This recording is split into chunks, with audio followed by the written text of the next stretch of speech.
Thank you very much, Brother Shalom. Greetings to you all. I hope you are all enjoying the beautiful weather in your part of the world, just as we of the endless winter are finally starting to enjoy ours. Now, I was fortunate enough to go golfing the other day with one of the best friends anyone can have. We do not get together often enough or play golf often enough, and not simply because he's a fantastic golfer and I am mediocre at best, but because we too often fall prey to the let's get together syndrome. And before you know it, another year has passed. Friends, everyone leads busy lives, and today people seem to be busier than ever before. But remember to call and or see your friends. Our world is built on intention, so bring them to fruition. He'd given me a compass, and in its housing had engraved the immortal words of Robert Frost. Two roads diverged in a yellow wood, and sorry I could not travel both. And looked down one, as far as I could, to where it bent, in the undergrowth. I have spent most of my life on the road not taken, and sometimes I have lost my way and confused my true north. But we can always find our way home, and we can always be there for a friend. This week, unexpected loss struck our little community as three different unconnected people lost loved ones. Unconnected in terms of their knowing each other, but not unconnected in being a part of a community that loves and shares and cares together. Yael, you lost a beloved cousin, one you were traveling halfway across the world to see. Esther Butt Margot will be sorely missed. Leora, first in line to help anyone you can. Kind, caring. And now you've lost your 92-year-old aunt, Leah Bat Yosef. Baruch Atah Adonai Eloheinu melech haolam, Dayan ha'amet. Blessed are you, Lord our God, King of the universe, the true judge. And Helen, I have known you most of my life. You have seen my greatest triumphs and my deepest despairs. And you've always been there for me. The loss of your father, Sheldon, Shlomo HaKohen, Ben Moshe V'Friedel, is a loss to all who knew him. A true patriarch. I know what he meant to you, to your sisters, to your wonderful mother Miriam, to the family he leaves, yes, to everyone who knew him. To say he will be missed is not enough. Alav HaShalom, may he rest in peace. And it was not that long ago I said I would go with you to visit your folks, and I am sorry that I did not make it happen. Our sages remind us, monuments are not built for the righteous. Their deeds are their memorials. They are remembered for the kindness they have shown, for the love they have given. May their souls be bound in the bond of everlasting life with the other righteous men and women in the Garden of Eden. Now this parsha opens, as so many now do, Vadeber Adonai al Moshe lemor. And God spoke to Moses saying, and that has almost become an ominous phrase. And though the people do not know it yet, in this parsha that becomes a life-changing phrase of epic proportion. The God who clothed Adam and Eve, who shut the windows to Noah's ark, who walked among men, who made Joseph father to Pharaoh, who brought the gift of freedom to all, is about to condemn an entire generation. And it seems harsh. Shilach, send men, and let them scout the land of Canaan that I'm given to the children of Israel. You shall send one man for each tribe of his fathers, every one of them a chieftain. This story is commonly referred to as the episode of the spies. But the men whom Moses sends are tribal leaders, not ordinary scouts. The function of their mission is not espionage, but observation. This, my friends, is one of the great mistranslations in the Torah. These men are leaders. That is why their negativity when they return is so devastating.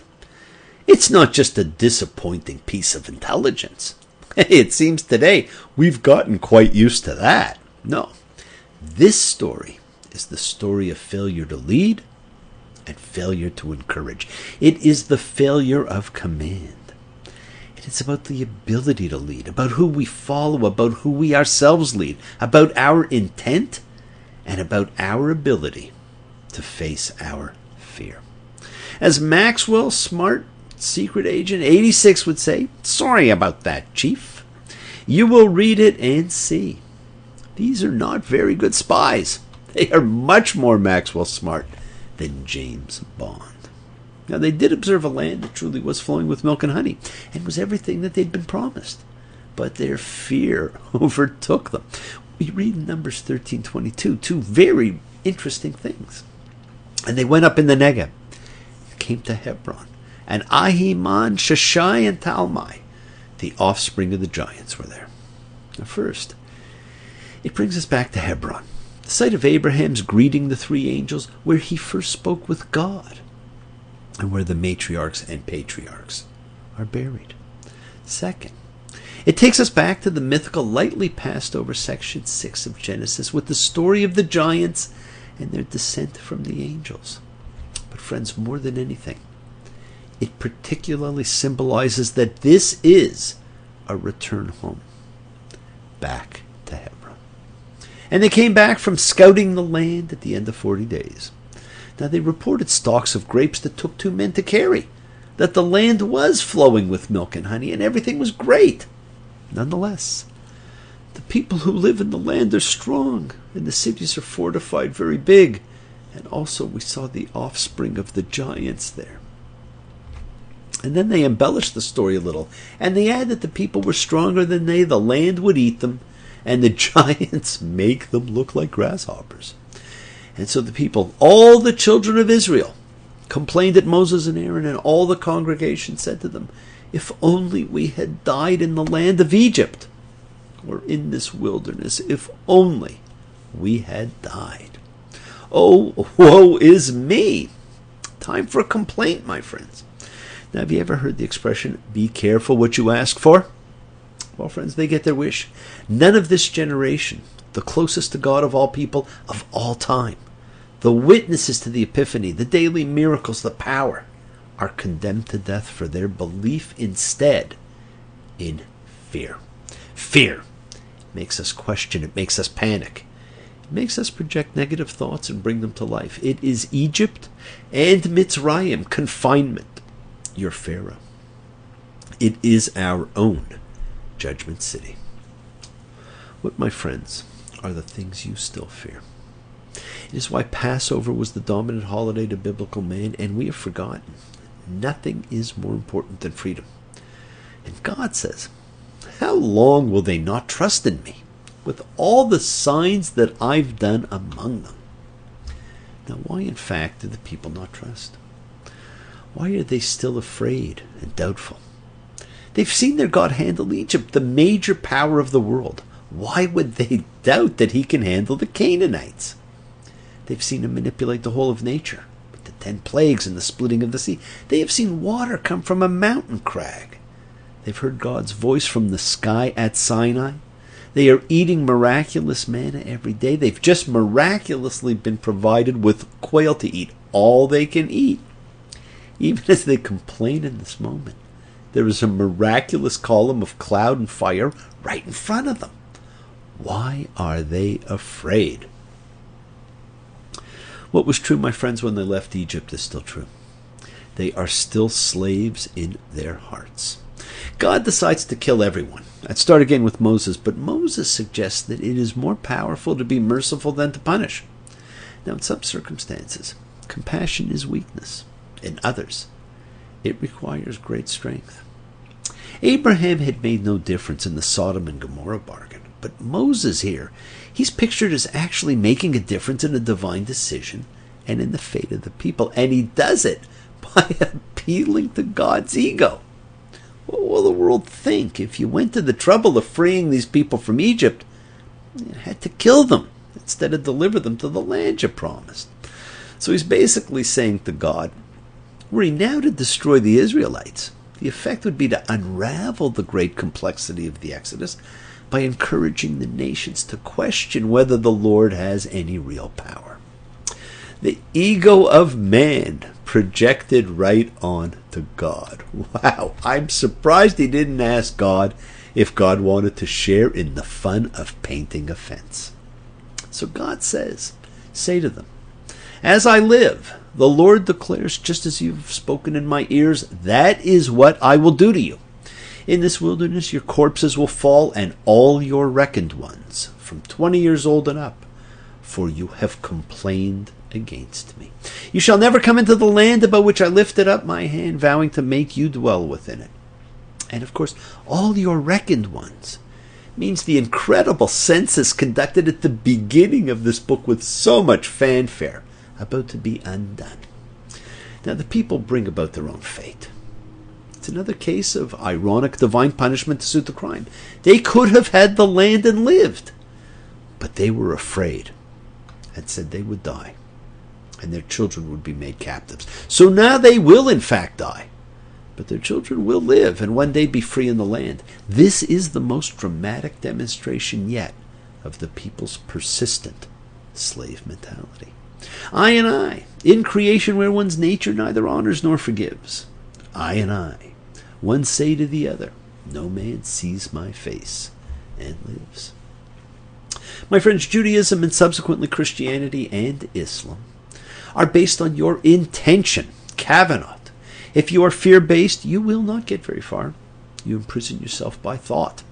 If you are avoiding something, you are fear-based. This generation was fear-based. Their children were not. But we must ask ourselves, what do we tell ourselves? What do we tell our kids? Are we fear-based? Have we made our kids fear-based? The wilderness generation is not ready for the life of a free people in a land of their own. And so this is left for their children, who grow up not knowing the experience of having been slaves. How do you reverse an entire generation's experience? Now, in our own age, we see the impact on the lives of survivors of the Holocaust. Some become more religious. Some reject religion outright. Some cannot speak of it, and some speak of it constantly. Some return to the sites where they suffered, and some will never go back. It affects their medical decisions, their way of raising children, their trust of other human beings, their work, their thoughts, their opinions, and their memories. Their children carry tremendous loads of guilt and obligation, but they have a chance of knowing a kind of freedom that their parents cannot know. Friends, your perceptions form your reality, and that lesson is apparent here. The perception of fear instead of opportunity and wonder created a 40-year journey to a location 11 days away. Lord, I was born a rambling man, trying to make a living and doing the best I can. When it's time for leaving, I hope you'll understand that I was born a rambling man. And friends, I think we all know people who are still rambling. Perception, intention, kavanah. Now I'm reminded of the Sufi story of the twins about to be born, growing and living in complete peace and harmony within the womb around them, tethered to their mother, nurtured, knowing only love and comfort, wondering, what would life after birth be like? Is there one? No one had ever come back to talk about it. Did they still feel the universal connection to the entire world? Did conception end in birth? Was there really a mother? How could they know? Perhaps it was only a concept to give them comfort. So the days leading to birth became different for both of them. One was fear-based, fretted about it. The other was not and dismissed the worries. Do we not still ask ourselves those very same questions? The Bible, my friends, is unique. And throughout the Hebrew Bible, theology is an inseparable part of story. Israel's fealty to God is not a consequence of abstract theological principle, but of its experience of God's workings in histories. Friends, the story of the spies is still applicable in your life to this day. You must go for what you want. Do not let fear dissuade you. If you want it, here it is. Come and get it. But you better hurry, because it may not last. The world is sacred. So is everything in it. Express your gratitude. Friends, light a candle. Make a wish. Celebrate your life and the lives of those you love. Share your feelings with them. Live free, be free, and honor your freedom. Be well, be happy, and be blessed.